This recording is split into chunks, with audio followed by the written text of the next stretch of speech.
hosted an event last year. We had Mr. Gene that came and Gene Hoyt. I'm sorry, I went blank there for a moment. Brother Gene Hoyt came and led the main message last week. We had different speakers that came in as well. And so as we were planning this event for this year, I had Mr. Chad Wall and his wife, Miss Dana Wall, reach out to me and say, hey, if y'all ever do this again, let us know. We'd like to be a part of it. And so at this time, I'd like to invite Mr. Chad Wall and Wall Hangers TV, come on up and share with us as God's led you to, brother.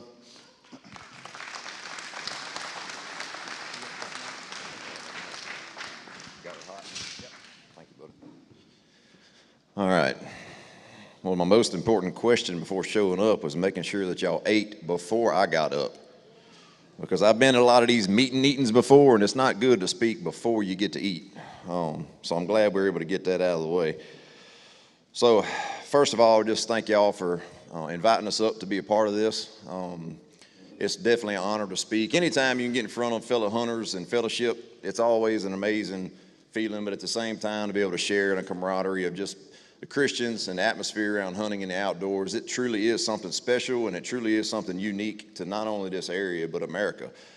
We tend to take that for granted, but we've been able to see some things and travel, and this isn't normal in other places. I know it's normal for us, but it's still an honor to be able to do this. And I'll give you a quick little background a little bit on kind of who we are and where we're from. Some of you may know I've seen some faces in here that we knew and grew up with, and a bunch that we hadn't, but our family's from south of the interstate. We're the lower end of Livingston Parish. We've been there forever in a coon's age. We've been there 190-something years last time we counted. But growing up down there, we hunted and trapped, and our whole family hunts and trapped. But what was funny is I was always told, I guess we're in Albany. It's an Independence address, but Albany. We'll go with Albany. There's the first miracle, the fact that I'm able to come to a place of hunters in Albany and speak. I would have never thought that would have been allowed growing up at the time, but we were always taught that, I don't know why, y'all was rivals of ours. We was Springfield, man. You didn't fool with Albany. We couldn't wait to play football and do all that. I never really did figure out why we didn't like y'all, but we were just told not to like you, you know? And I know a lot of y'all can appreciate that, but we had a lot of good times growing up, and the older you get, the more you start building relationships, and you youngins won't know nothing about this, but I can remember rocking into CB radio, going back and forth to high school. You get a good leaner, you could talk to all these boys up here in Albany, and we'd swap hunting stories and turkey calls and doing all that. So we found out what we're doing is I'm probably more excited about this one than I have anyone we've ever done. And we've been blessed enough to go do some speaking in some different states and some big events, small events, but something about being home, being around a group of like-minded people, it just makes you feel good. So I do have my wife with me in the back and my daughter. Caden's fixing to turn 10 next week, and she's actually already kicked off our hunting season. She killed a velvet buck last weekend in Kentucky, so we already got the ball rolling. So she started that for us, and my wife, she's not from south of here. She's from north of here. She's from further up in Amite area, and you ask why I would go that far, but we got a big family. All the good-looking girls in school were my cousins. Y'all could probably appreciate that here too. So I had to cross at least 2 river systems and head north to find a wife worth marrying. And luckily for me, the good Lord blessed her with me. We've been together for, 20 years now. And we've been able to share this experience that we do in the outdoor ministry and all of that. I'm going to get to that here really quick. But kind of the history of the show, we do have Wall Hanger TV. It's an outdoor television show. It's nothing special. It's nothing different than a lot of other people do. But we air on a national network, and we've got some stuff online, but we're too slow to know how to stream all this stuff. It's all out there, but we got a couple guys that help us with all of that. But all I can tell you is you just have to look it up. And we do appreciate the support from people, because without y'all and without y'all viewership and watching, we don't get to do this, and we're not able to do it.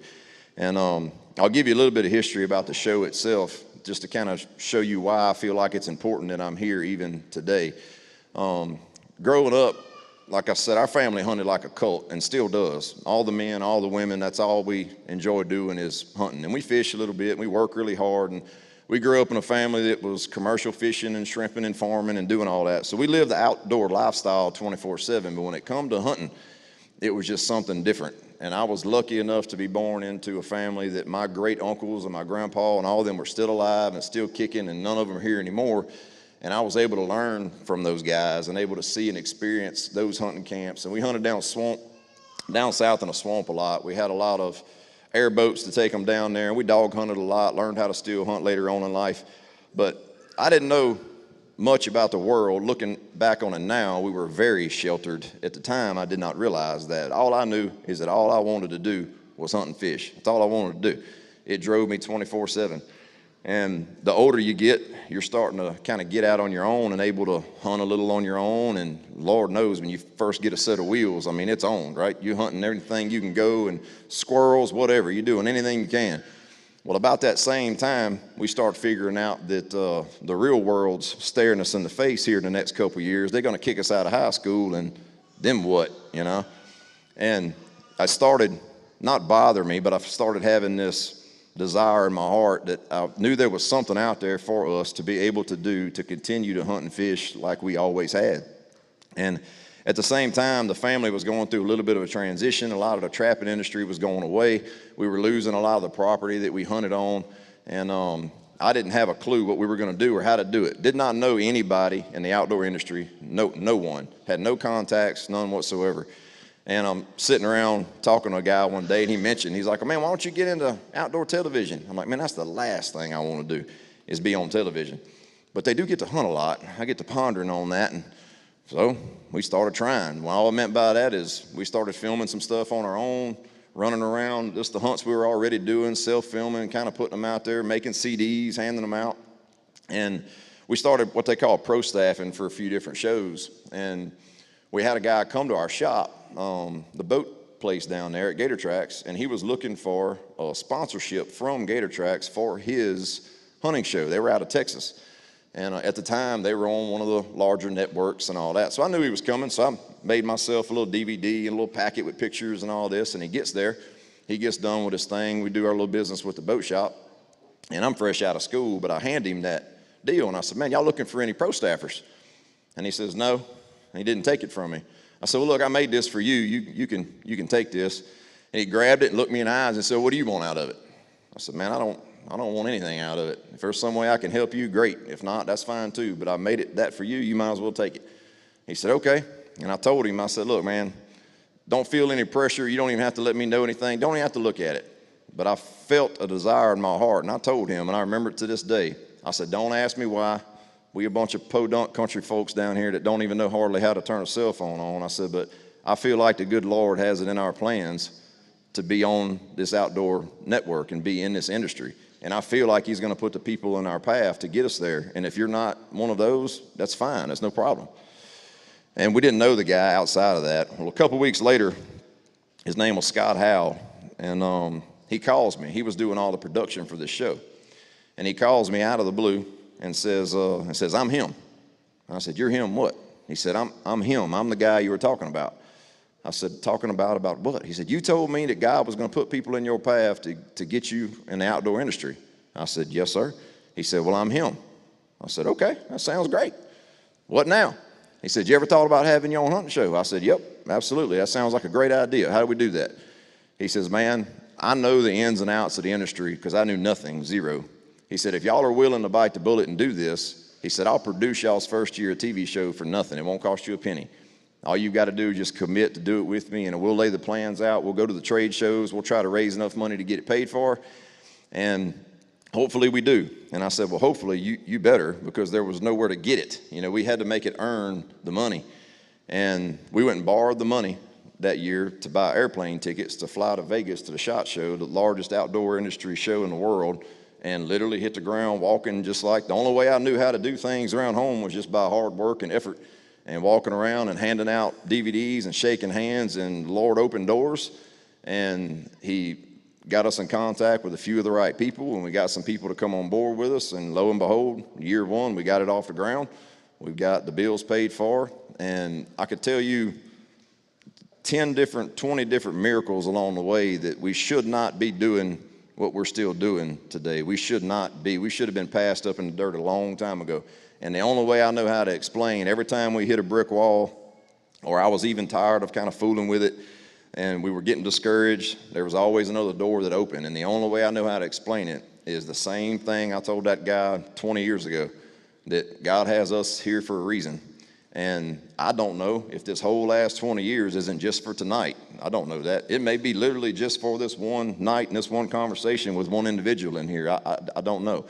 We may be in it for another 20 years. I have no idea. But it is part of what I look at as my responsibility to try to fellowship and encourage and do this through people, because without it, I really don't see the point anymore in what we're doing. I mean, hunting and fishing is still so high of a priority for us, even with the kids now growing up and our whole entire family. Whether we were filming or not, we're going to be hunting as many days that they'll allow us to hunt. And I just feel like it's pretty neat. I'm going to get into some stuff here in a minute, but I feel like just laying out that foundation of kind of where we are and who we are is kind of important for you to understand. Not because we're standing up here like, hey, we've got this, and tune in here and look what all we've accomplished, because it's just the opposite of that. It's exactly the opposite of that. I felt like it was important to let y'all know. So to back up a little bit, we'll go into a couple hunting stories, and one of them's got to do with a friend that was up this way. But I mentioned earlier about finally getting that set of wheels and being able to go hunting, and talk about all you want to do is hunt. So 15 years old, get your first vehicle. I don't think the guy's here tonight that I bought it from, but it's a 85 Chevrolet pickup truck, 4-wheel drive, had 33-inch mud grips on it, every little redneck 15-year-old's dream at the time anyway, and burning the roads up. Well, I don't know how many turkey hunters we got in here, but we turkey hunt a lot. And my grandpa was one of the best turkey hunters that I knew, and got to spend a lot of time with him. Now, we hunted together, but we didn't hunt together like we do today with our kids. He wasn't going to let you shoot a turkey. You had to learn from him and go find your own. That's just the way it worked. But he was finally getting to the age to where it was coming in mighty handy having this boy. He's 15. He can start driving me around. We can start doing some of this stuff, and I don't have to work quite as hard. Well, he had an old place up in Alabama we used to hunt. And that time of year, everybody was really busy, and we'd get off for school for our spring break, and me and him would cut out. We'd go to Alabama and go turkey hunting for a week. And it was some of the best times, because even though our family's big, that was just him and I that could go up there and spend that time together. Well, that time of year rolls around, I go find him in the middle of the strawberry field, and, hey, Paul, look, we get off school Monday, the season's open, weather's looking good. He said, well, Bully, I'm going to try, but we're busy. They was behind on planting and a few other things going on. I said, okay. Well, I gave him a couple more days and went by there and checked on him. Same thing. He said, Bully, I don't know. I'm going to make it, but I can't tell you exactly when. Third time I went, 3 days in a row, mind you. He says, Bully, I don't think I'm going to make it till next week. I said, well, Paul, I'll be back in school next week. He said, well, there ain't nothing I can do about it. Well, I was brokenhearted. That's all I ever knew, and looking forward to it like Christmas. Well, I'm about halfway home riding a three-wheeler, and I remembered that I got an 85 Chevrolet pickup truck now sitting in the driveway. So I made the executive decision to load my stuff up in the truck. It was only 4 hours to get to where our hunting camp was. I'd been there plenty of times. No cell phones in them days, so I had to write Mom and Daddy a letter, gone to Alabama, feed the dogs. And I cut out. Had a little cash in my pocket, had some ham sandwiches, some cold drinks, and an ice chest, and I was living my best life. I was up, no TV, no nothing. We up there just turkey hunting and living what you always dreamed of, being a grown-up.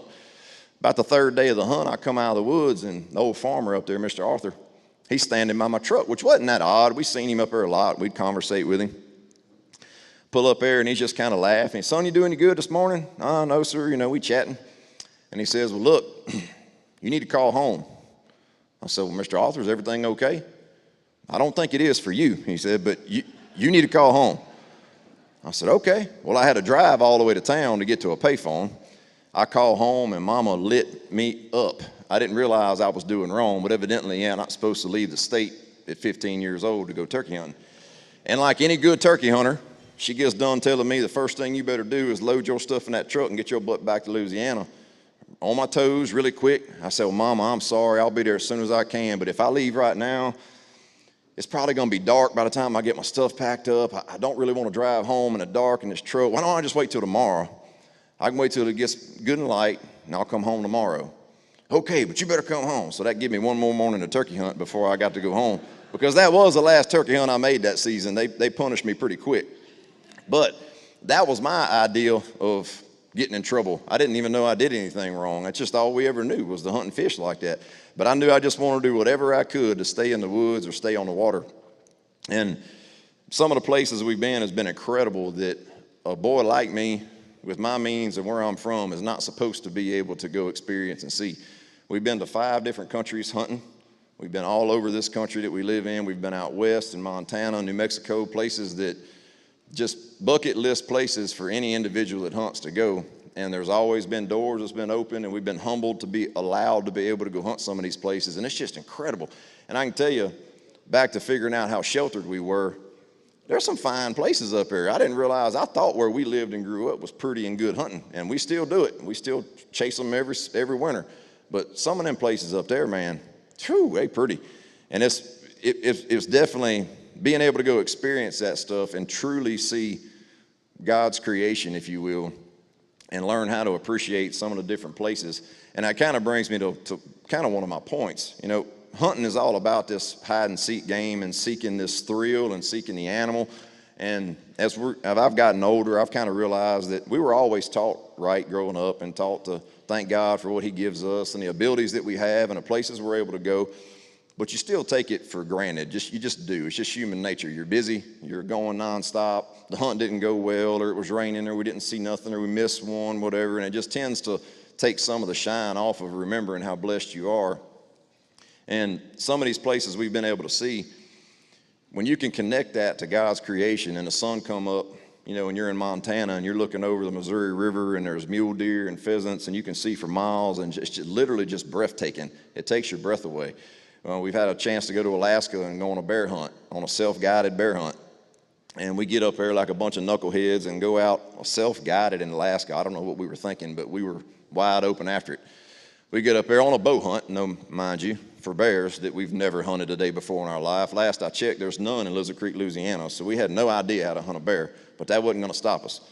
Well, we get up there, and long story short, we get down to this one main hunt. Nobody wanted to go chase this bear that was way up high on this mountain. So me and my buddy said, well, let's go, let's get it.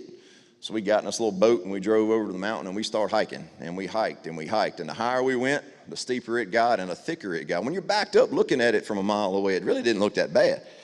But the taller we got, the worse it got. And the farther you went, the less you wanted to stop and turn around and come back home. You just figured, by George, we're going to prove this mountain wrong. We're going to make it up there. And the farther we went, the more dangerous it got. And next thing I know, it's done got it shrunk down to this little bitty old stream that's climbing almost vertical. And it's wet. Everything up there is wet. And every step you take is slipping and rocks are falling and you're grabbing grass and the roots are coming up for it and you're just latched on to this mountain trying to find a place that gets flat, that you can get some relief. And my buddy had been up there before. And I knew he was in trouble when he starts saying, you all right? I said, yeah, I'm good, I'm good. And he just starts mumbling, just be careful, Chad, be careful. And he's not a guy that's a nervous kind of guy. And you turn around and look down, and you feel like if you chunk a rock, it'd be tomorrow before it landed. And moments like that, first thing I thought of, I'm going to be the only knucklehead from Lizard Creek that dies up in Alaska chasing a bear, and my wife's pregnant at home with my youngin'. That's really something to be proud of. But moments like that, what do? Well, all I knew how to do was reach out, and I said, you know, you say a prayer. You seek God in those moments like that. Same way in life. Something happens where you're forced into a corner, then we want to seek God, and we want to ask him for help, and we want to ask him for guidance, and we want to ask him out of this jam.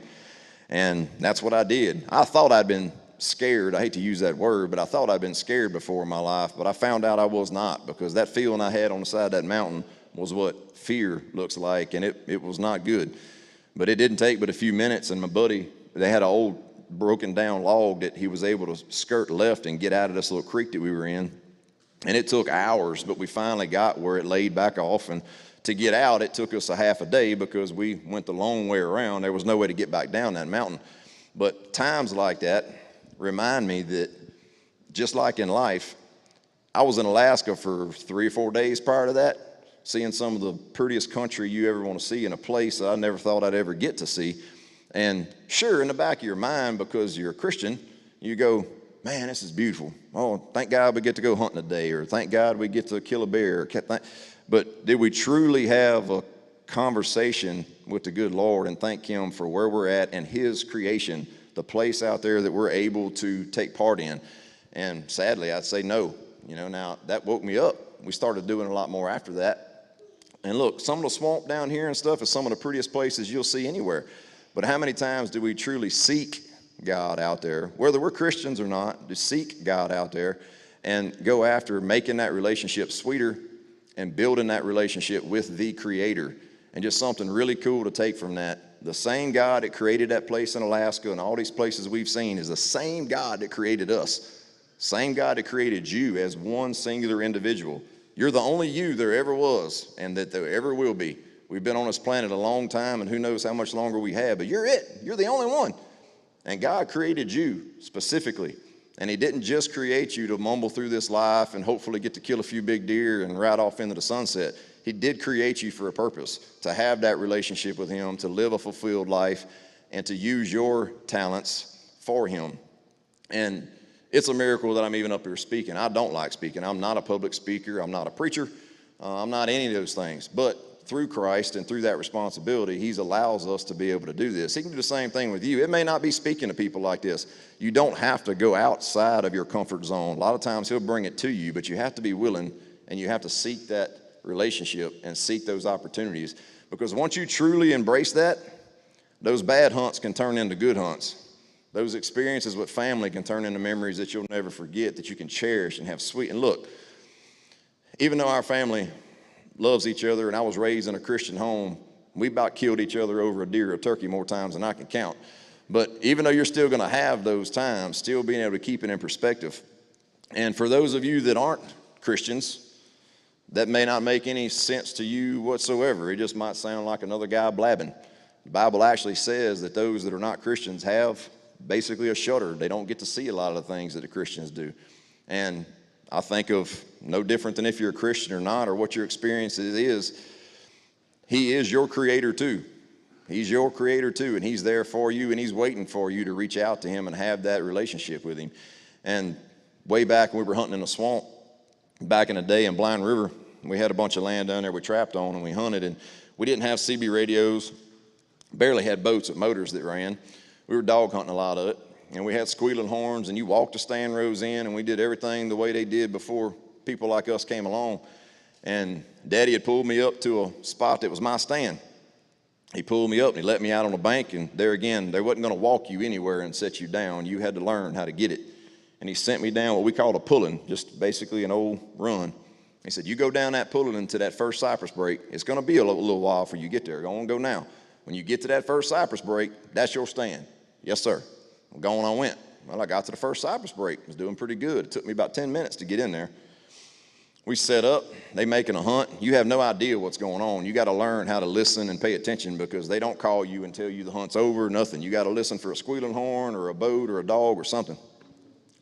Well, I started hearing dogs coming to me. We wasn't shooting no does, and it was like a sin back then to let them dogs get out of that hunt. No tracking collars, none of the fancy stuff we got nowadays. If you couldn't catch them, at the very least, you turn them back into the hunt. Well, they come and I see it's a big old doe. So I just stood beside the tree, and then she come right past me, splashed water on me. Well, I set that gun down, and I said, no, I better not do that. I picked that gun back up, and I put it on my back, and them hounds got to me. I went to trying to catch them, and y'all have been there before if you ever dog hunted on a hot trail. They scatter in 9 kinds of ways. I'm looking like a fool clown running around trying to catch dogs and didn't get a single one. Well, by the time I got done chasing them, I look up. First thought was, oh, Daddy's going to be mad I let them out of here on a doe at that. My next thought was, all right, where's my stand? Where'd I start this adventure at? I'm pretty sure it was over here. Well, I headed over there, and it wasn't. And I went over there, and it wasn't over there either. And I got to walking through that swamp. You talk about a helpless feeling. I was about 12 at the time. Well, I come up on the pulling. Well, there was a lot of pullings down there. They would run them, pulling that cypress out of that swamp. There's no one, you don't know if that's it or not. We hit that pulling, and I said, looking down it, I said, I think that's it. All right, left or right, Chad? Well, I came in this way. I think that's going to be the way to go out. And I'm trucking. Well, it's getting dark. And the longer I went, the more helpless I felt. And then it occurred to me, what if I'm going the wrong way? If I'm going the wrong way, I'm going a lot the wrong way. So I panicked. I turned around. I went back the other way. And I just went till I seen where my tracks quit. I said, okay, I'm going to give it about 10, 15 more minutes going this way and see if I can't find nothing. And I went, and it's getting darker and darker, and I'm getting a little more worried and a little more worried. And we weren't taught in our family, I hate to say it, nowadays it's probably politically incorrect, but you didn't have excuses, you didn't whine, you didn't do none of that stuff. You was responsible to get out there and act like a grown man, even if you were 12. And I'm thinking they are gonna kill me. I let them dogs out to hunt, and now they're gonna have to come in here and find me if they ever find me. They might just leave me here. And I went about another 5 minutes, and finally I didn't know what to do. I was dead in the water. All I knew was not to leave that pulling was the only thing I knew how to do. And in pure desperation, I couldn't help it. It just came out without me even planning it. Daddy! I did one of them old school calling for daddy on the ball field. Daddy! Like that. And in a deep voice, he goes, boy, shut up, they coming this way. And I took 2 steps like that, and I could see the boat in the canal, and I was like, oh, thank God. So I just backed up like I knew what I was doing. I went up there and got in a boat. He never said nothing. We went and cut the dogs off, and a little while later that night, he goes, you must have got turned around in there, huh? I said, yes, sir. And that's all we ever talked about it since. But how cool is it that in life, that's exactly where you're at, especially if you're not a Christian. I got it figured out. Well, maybe I don't. Next thing you know, there's nowhere else to go. Whether you're a Christian or not, don't care what path you've had, don't care where you've been, what you did right, wrong in your life, who your mom and daddy was, it doesn't matter. You call out to the Father and he's there, buddy, whether you can see him or not. And he will show himself to you. And the Bible is very clear on that. And that's a very important thing to take from today. And that's any time. It don't have to be when things are bad. That's where we try to embrace the fact of when things are good, still taking that time to thank him and be humble and go about it that way. And it's just really important to take that away from, we use the outdoors as part of this ministry, and I basically just try to pull some of those things to relay them to you in real life. And that's about the best way I know how to do that. But I think in this country that we're in right now, we're not going to get all political and get to chasing those rabbits because we'll all be upset. But I think now more than ever, it's important that we figure out our path, whether you're a Christian or not. And if you are a Christian, I think it's time that we figure out what's important to you and be there for the fight. Now, I know fight's a bad word in the Baptist church. I've been raised Baptist my whole life. It's like dancing. You ain't really supposed to do it. Dancing and fighting, we don't want to talk about that. I've had too many conversations with some guys in church in small groups about things going on, and we'll sit right there in that group and we'll complain about it, but we don't want to do nothing because why? Because God's got it. You're right, God's got it. We're not going to interfere, we're just going to pray about it. You're right, you need to pray about it. But how do you think God handles these problems that he has more times than not? He uses us, he uses his tools, he uses his people.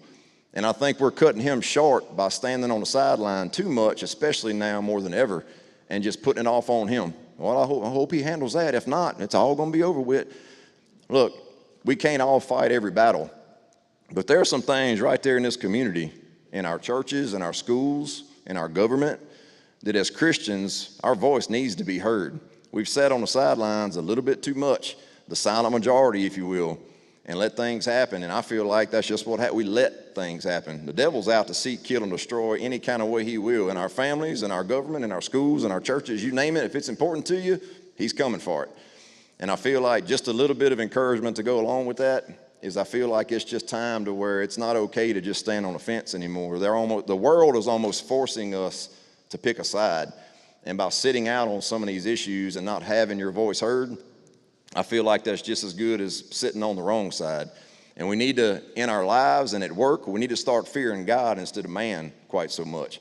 We worry a little too much about what other people are going to think or the consequences of what they'll say on Facebook or whatever else. And we need to be worried about the one, the Creator, and what he's charged us to do and what we're doing to hold that name up and to repay him for all that he's done for us. And one last thing, I'm not going to keep y'all here all night, is one more bit of encouragement. Hunting season is here, thank God. It's here. Summertime is about over. I know it doesn't feel like it. The cool weather is coming. I can't express enough how important it is for us to keep these youngins and keep this experience going in the outdoors with them. I think in this area in general, we do a really good job of keeping our kids involved. We see it all the time, every day. But we need to keep that and make it more of a priority. And I don't just mean the cliche, take a kid hunting, but take him hunting and talk to him about it. I can remember sitting in a swamp with my grandpa when I was yay high, sitting on an airboat, and it's dry. And we about to burn the airboat motor, and dogs is burning them up and leaving there. We can't get ahead of them. The swamp is dry. The very next day we come down there and there's that much water across that whole swamp.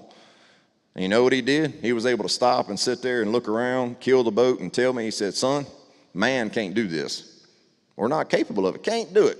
There ain't but one person can do that, and that's the God Almighty. It's just little things like that that go a long ways with kids and anybody you're hunting with, but especially with youngins, teaching them not only the proper ways to go about hunting so they can pass it down to their kids and they can cherish it and fight for it, but more importantly, that their relationship with the Creator and their relationship with Christ through the outdoors can become something that's highlighted for them.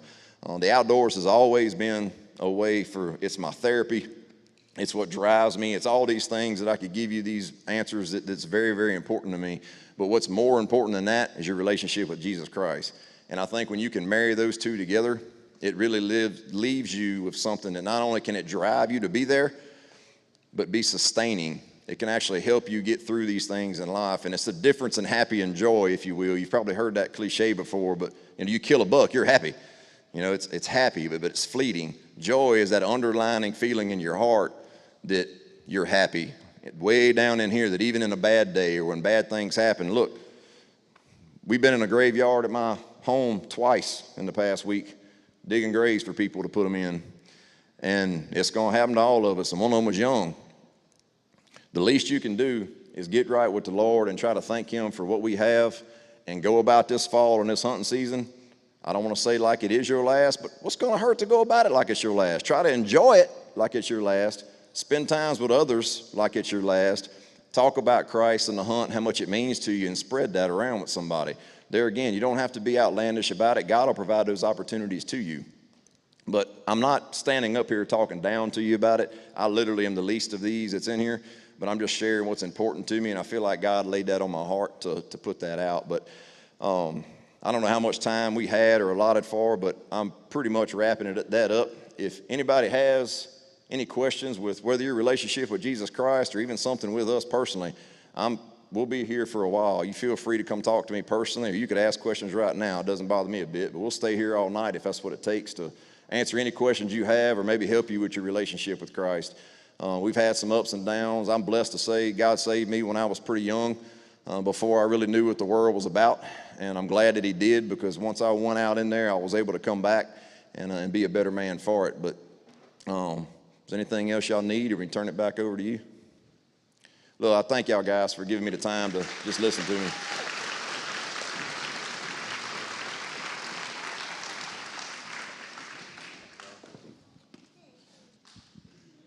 Just like Chad said, if God spoke to you and you feel led to make a decision or to ask some questions or to have more of a conversation one-on-one, you can speak with him, you can speak with myself. There's a lot of other people here, men and women, that would love to sit down and work with you and help you through this process. So don't leave here still walking the wrong way down that trail, right? Call out to your daddy, do what you got to do, but go home. And I'm not talking about your house on Highway 43. Go home when the time comes. So we're going to go on and go ahead and close this up. But as we do, I think we still have a few more things behind me. So let me share with you what we do have. So we have a lock-on stand and set of sticks to climb the tree to get up and down into your lock-on. This is courtesy of Kenyon Bankston and Southern Boys Outdoors.